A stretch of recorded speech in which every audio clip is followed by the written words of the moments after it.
Isaías capítulo 7,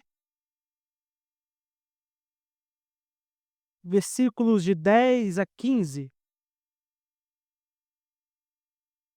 Daremos continuidade à nossa série de exposições visando o nascimento de Jesus Cristo. Então, a partir desse texto, nós veremos como isso foi prometido.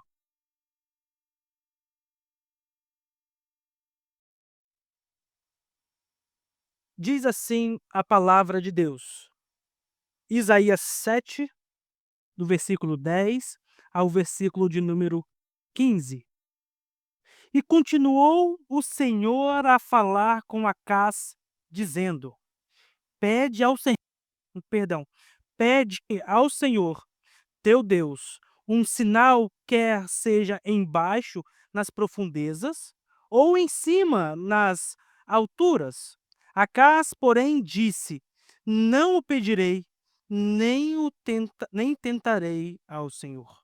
Então disse o profeta: Ouvi agora, ó casa de Davi, acaso não vos basta fatigardes os homens, mas ainda fatigais também ao meu Deus? Portanto, o Senhor mesmo vos dará um sinal. Eis que a virgem conceberá e dará à luz um filho e lhe chamará Emanuel. Ele comerá manteiga e mel quando souber desprezar o mal e escolher o bem.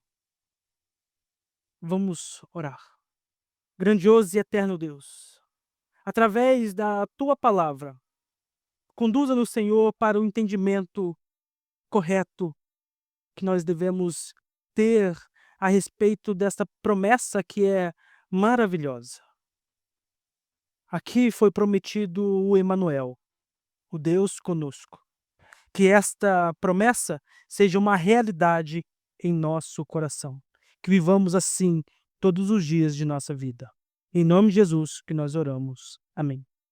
Irmãos, ah, eu queria que você imaginasse se um dia você andasse pela rua, encontrasse um jornal velho, todo rasgado. Mas esse jornal falava assim: no ano de 2025, no dia tal e na hora tal, acontecerá tal coisa. E aí, passasse o ano, você chegasse nesse dia e acontecesse aquilo exatamente. E aí você olhava para o jornal de novo, no ano de 2026, no dia tal, na hora tal, vai acontecer isso. E aí passou mais um ano e aquilo se confirmava. E assim sucessivamente. Na última folha desse jornal, estava escrito: no ano tal, haverá um grande julgamento e todos aqueles que não creem no Senhor será condenado. Você acreditaria nesse jornal ou não? E essa é a palavra de Deus. Aquilo que foi prometido se cumpre e está se cumprindo.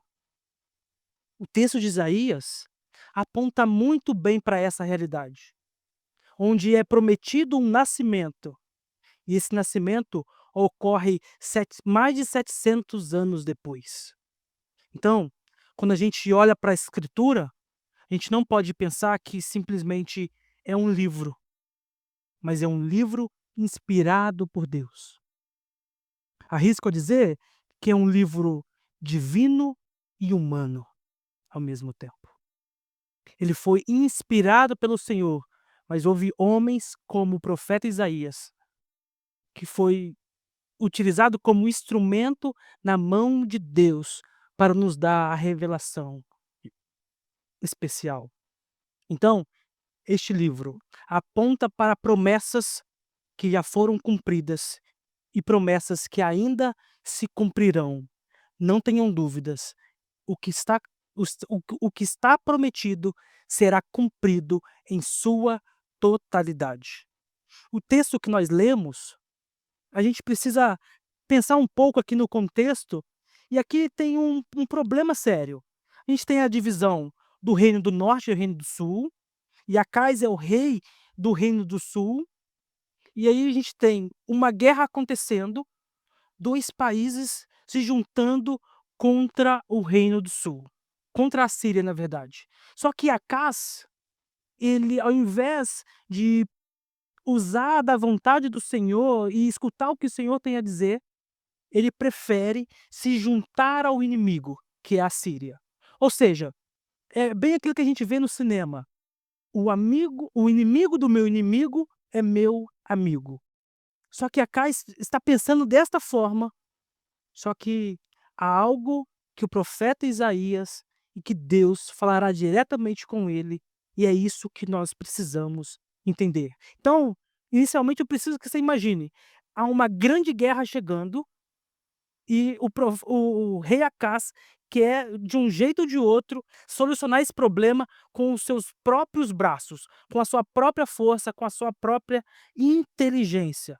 Então aqui há um teste para Acás. O que começa aí no versículo 10? "E continuou o Senhor a falar com Acás, dizendo: Pede ao Senhor teu Deus um sinal, quer seja embaixo nas profundezas ou em cima nas alturas." Então veja o que está acontecendo. Deus, através do profeta Isaías, está falando para o rei Acás: "Olha, você tem a oportunidade de pedir um sinal, quer seja", e aqui a palavra é Sheol, onde seria, o mais profundo abismo ou o mais altos céus. Então o Acais tem a oportunidade de pedir qualquer sinal ao Senhor. Mas lembrem, ele está com o seu coração voltado para fazer a sua própria vontade. Ele não quer este sinal. Ele tem a oportunidade que muitos de nós gostaríamos de ter, de pedir ao Senhor qualquer coisa. E esse cenário vai mostrar algo impressionante sobre Deus, o quanto Deus é longânimo, o quanto Deus é bondoso, o quanto Deus é pacífico. O Senhor toma a iniciativa de chegar até Acás para se relacionar com ele, para oferecer uma oportunidade de entregar um sinal, para que uma centelha de fé que tenha no coração de Acás seja transformada em uma grande fé. E aqui mostra que a doutrina da revelação é essencial para a gente. É ela que vai guiar todos os passos, é ela que vai guiar a escritura, e é o que Deus decidiu revelar para nós. Deus revelou para Acás aquilo que ele precisava. Nós temos as escrituras hoje, porque Deus decidiu comunicar conosco. A gente tem a oportunidade de conhecer mais do caráter de Deus. Mas o problema é, o que nós faremos com isso? O que nós faremos com a revelação de Deus? Aquilo que ele decidiu revelar a nós. E aqui há algo maravilhoso, porque ao mesmo tempo em que Deus está revelando isso ao profeta Isaías, ele não toma conta do corpo de Isaías como se fosse uma possessão, onde Deus, entrasse no corpo de Isaías para que Isaías perdesse o controle da sua vida. Não, não é isso. Mas ao mesmo tempo, o Isaías também não tem autoridade sobre aquilo que Deus decide revelar, mas há algo transcendente e algo, ah, pessoal de Isaías. Por isso que cada livro da Bíblia, cada escritor escreve de uma maneira. A gente consegue notar bem a escrita de Gênesis e a escrita de Isaías, e a escrita do Novo Testamento e assim vai. Por quê? Tem a impressão digital de quem está escrevendo aquilo, aquela revelação de Deus. E isso é um princípio que deve nortear a nossa vida. Houve vários autores para revelar o mesmo assunto, apontando em uma mesma direção por mais de 1500 anos. Então, aquele jornal que você encontrou, que falava sobre o ano que vem, é muito impreciso ainda. A Bíblia é muito mais precisa porque ela revela algo que aconteceu na eternidade até a outra eternidade. E ele tem a oportunidade de pedir qualquer coisa ao Senhor. O Senhor oferece a Acás um sinal profundo, um sinal que vai mudar a vida dele. E quando ele diz, do mais profundo e ao mais alto, em Isaías 1:6, ele diz assim: "Da planta do pé até a cabeça". Significa que é a totalidade. Ele poderia pedir qualquer coisa que quisesse, para reconhecer que Deus é soberano, que Deus é o cuidador. É como se Deus estivesse dizendo para ele: "Teste-me, Acás, pede o que quiser, tente me provar, porque eu vou mostrar que eu sou fiel. Eu sou aquele quem faz todas as coisas".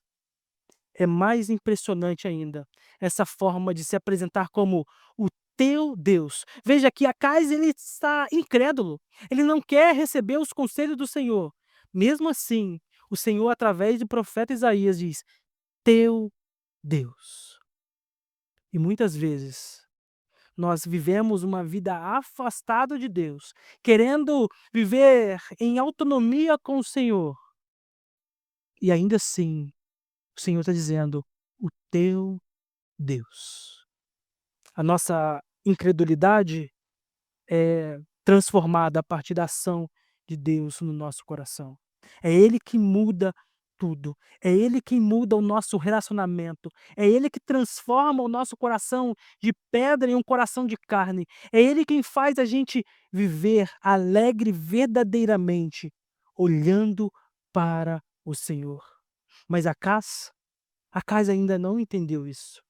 Acais foge desse relacionamento, mesmo o profeta Isaías revelando diretamente a ele não está interessado. Os sinais servem como evidências da prova da ação de Deus. Nós vemos isso muito no ministério de Jesus e depois em Atos dos Apóstolos, que diz que os sinais eram a chancela daquilo que eles estavam dizendo era a verdade.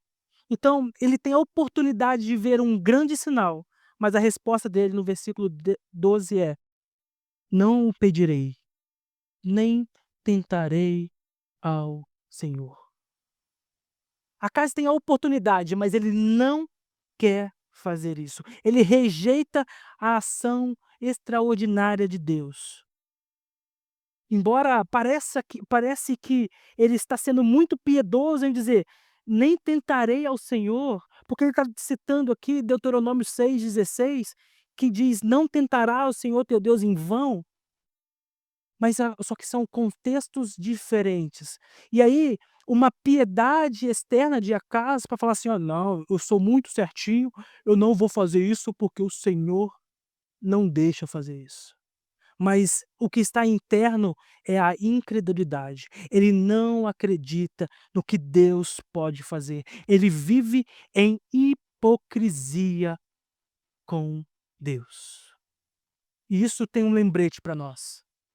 Será que o nosso exterior, as nossas roupas, é apenas um ato de piedade externa? Ou o nosso coração reflete isso? Ou a nossa vida é apenas: "Eu vou para a igreja para que ninguém me incomode"? Hoje de manhã eu estava falando isso com o diácono Lucas. Às vezes, as pessoas estão com o seu coração tão endurecido que elas tramam um grande plano na sua cabeça. "Olha, eu vou para a igreja, eu vou para todas as programações, mas eu não quero saber disso. Eu já me desviei, eu já não quero mais viver dessa forma, mas eu vou lá porque se eu faltar, o pastor vai me ligar. Se eu faltar, o presbítero vai aparecer na minha casa. Se eu faltar, alguém vai me ligar, vai querer saber o que está acontecendo, e eu não quero dar justificativa. Então eu vou continuar indo, vou ficar lá quietinho no meu canto, ninguém me incomoda, eu fico do meu jeito e está tudo bem". Às vezes a gente vive isso internamente, mas nosso exterior está perfeito. A nossa roupa está direitinha, a nossa vida está certinha aparentemente, mas o nosso coração está incrédulo, está endurecido. a gente está recusando um grande sinal de Deus, recusando aquilo que o Senhor fez. Essa passagem mostra o quanto nós podemos estar em rebeldia contra o Senhor. Nesta história, nós somos Acás. Nós não somos profeta Isaías e muito menos nós somos o Senhor. O Senhor decide salvar homens como Acás.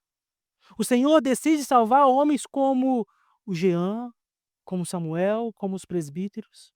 O Senhor decide salvar homens imperfeitos e graças a Deus por isso, porque assim Ele o faz.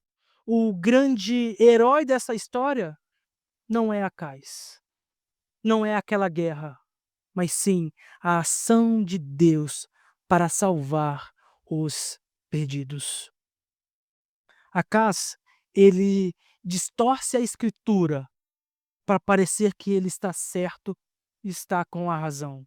E nós vemos muito bem isso quando a gente olha para Jesus no deserto, naqueles dias, em que Satanás tenta vencê-lo pela escritura, distorcendo a escritura. E é exatamente o que Acais está fazendo. Ele torce a escritura para que as suas respostas sejam justificadas.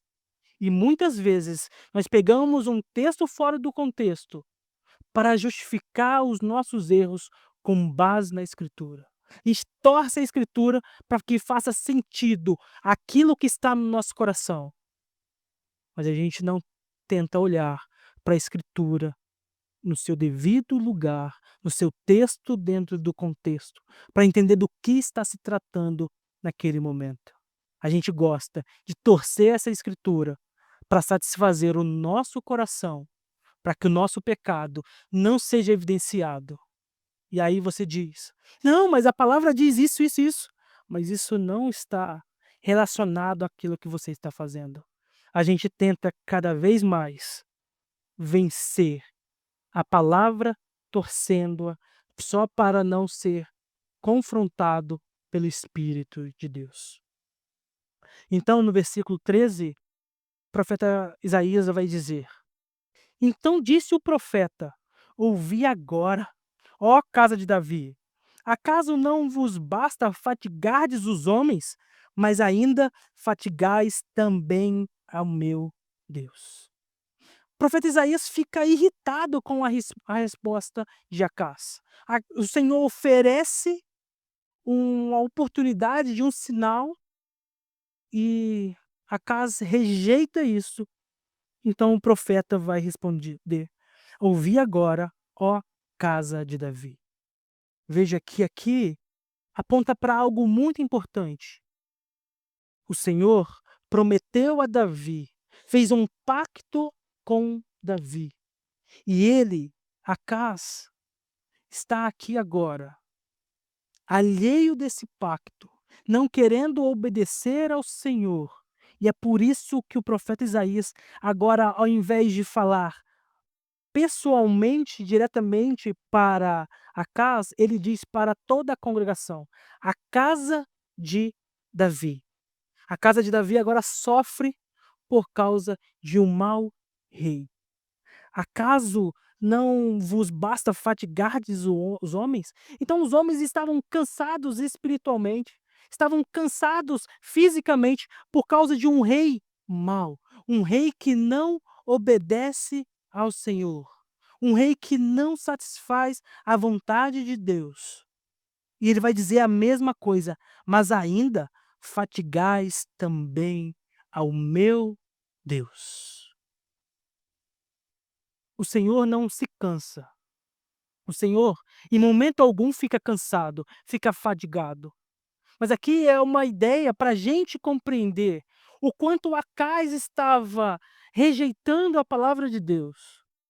É, o nome dado a isso é antropoformismo, que é dar uma imagem humana a Deus. Não é que ele esteja cansado, mas é uma forma que a gente compreenda como Deus se sente para ficar mais fácil para a nossa comunicação. É como se Deus estava rejeitando agora a vontade de Acaz. Ao rejeitá-lo, já se cansou, já estressou com ele. Eu não aguentava mais essa incredulidade. Então, Acaz, um rei incrédulo, que poderia ter um grande sinal, ele agora está cansando os seus homens e cansando a Deus.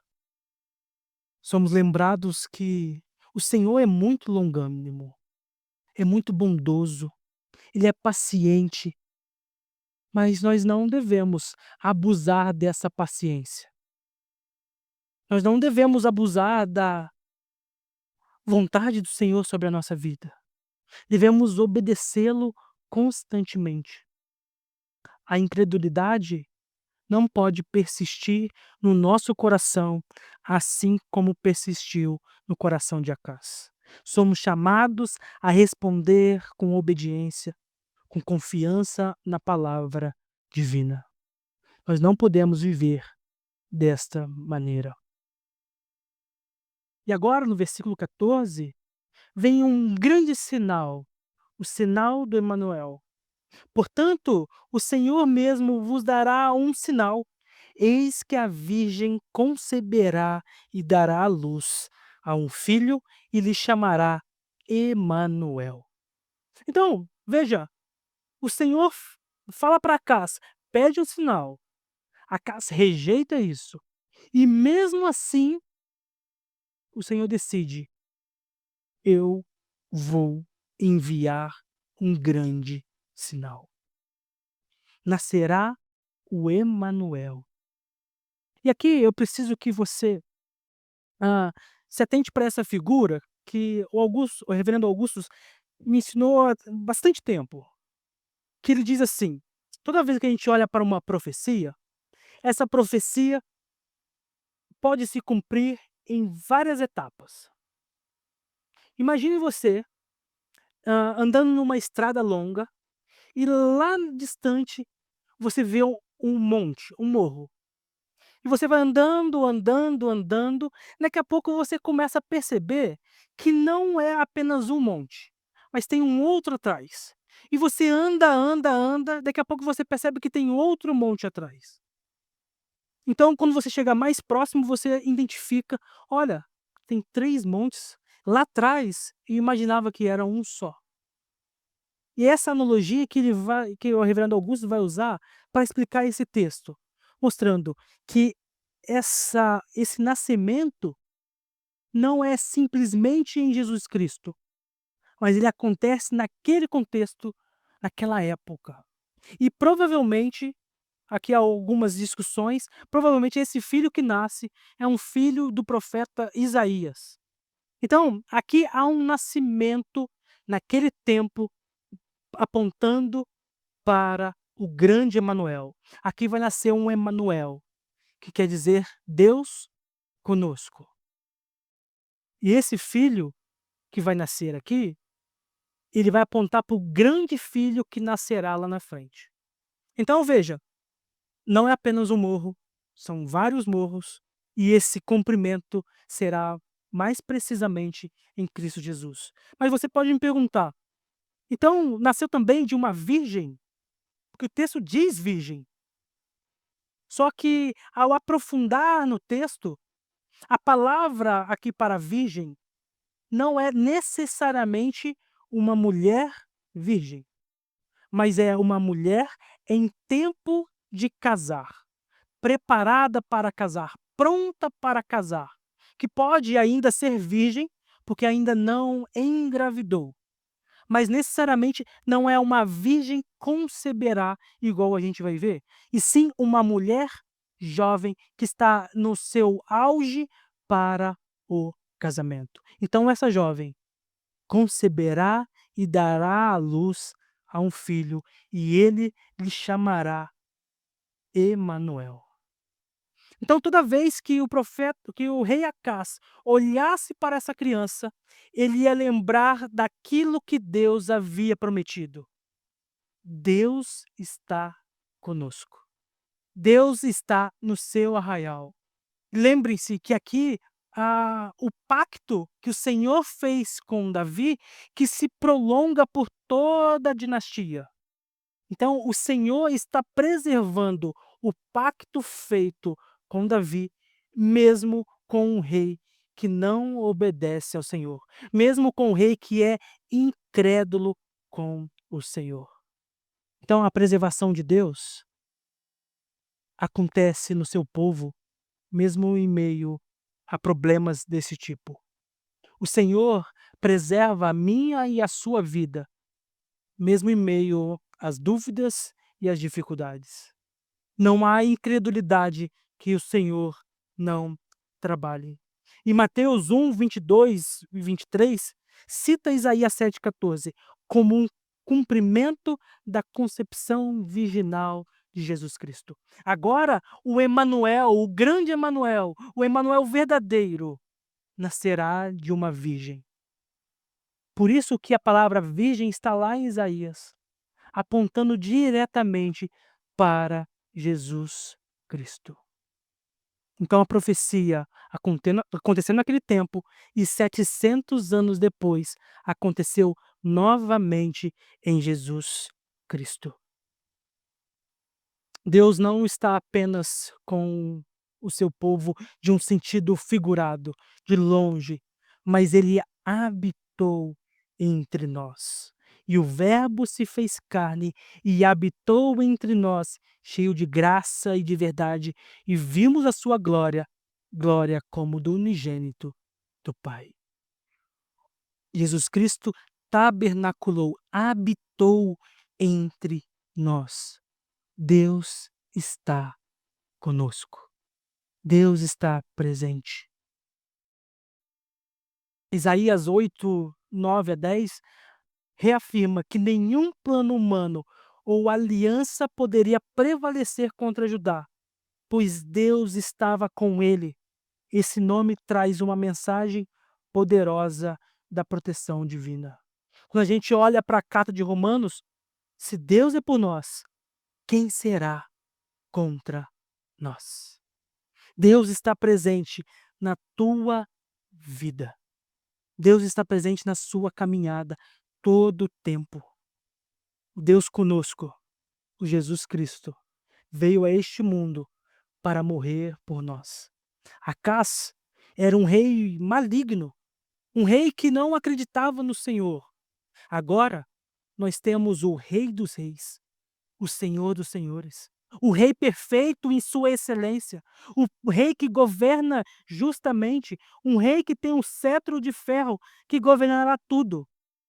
Esse é o verdadeiro Rei, é o Deus conosco. A nossa verdadeira segurança está em Jesus Cristo. E por fim, o versículo 15 diz: Ele comerá manteiga e mel quando souber desprezar o mal e escolher o bem. A referência a manteiga e mel é porque eram alimentos em momentos de dificuldade. Veja, os campos rapidamente são devastados quando se está em guerra. Mas agora, o mel que é dado pelas vacas ou pelas ovelhas, o leite e o mel que é dado pelas abelhas, são alimentos essenciais, o alimento básico. Então, quando chegasse esse momento, e a criança tivesse a concepção entre o bem e o mal, a guerra seria s encerrada, seria terminada. Esse era o sinal que estava diante de Acás.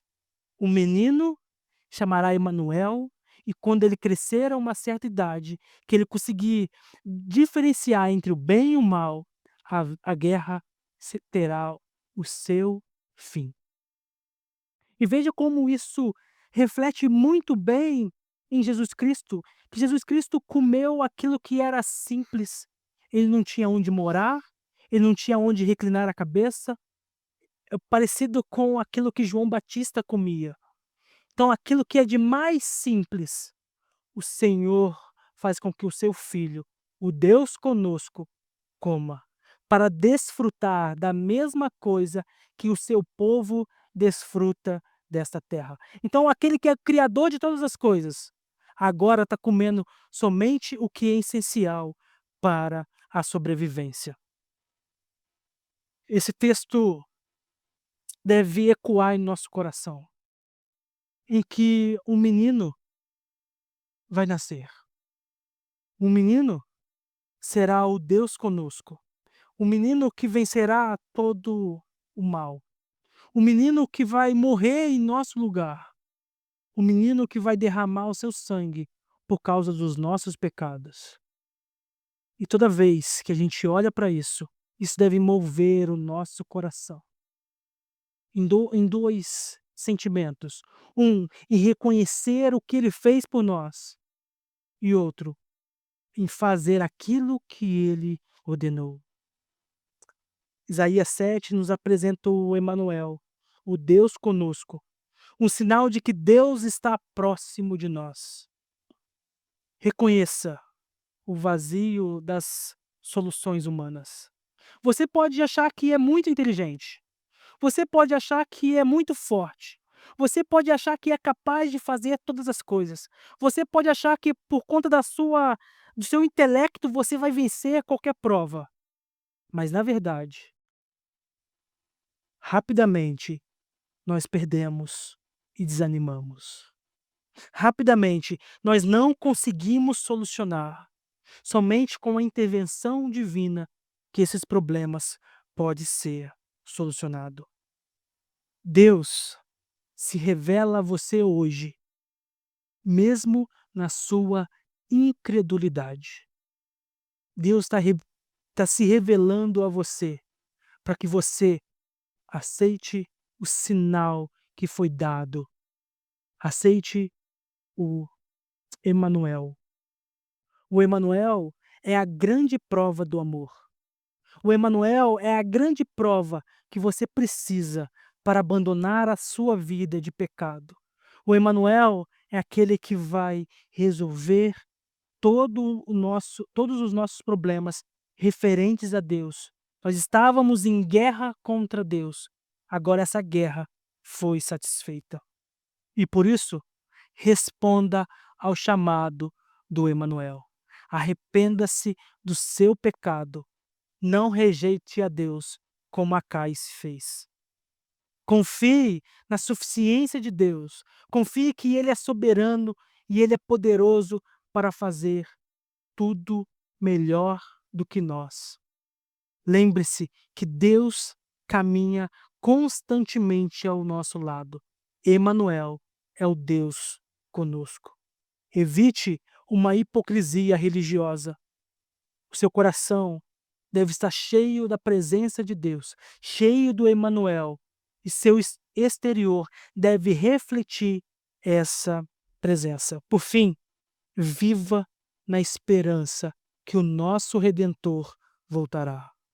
Jesus Cristo veio, cumpriu seu ministério, morreu na cruz pelo nosso pecado, ressuscitou, foi assunto aos céus, está assentado à direita de Deus e voltará para julgar, voltará para nos levar para a nova Jerusalém.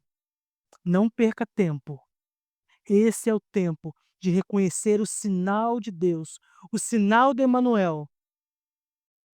O Jesus bebê vai nascer para nos dar redenção. Não viva como Acás. Viva como um servo fiel que desfruta da presença de Deus em todo o tempo. Que o Senhor nos abençoe.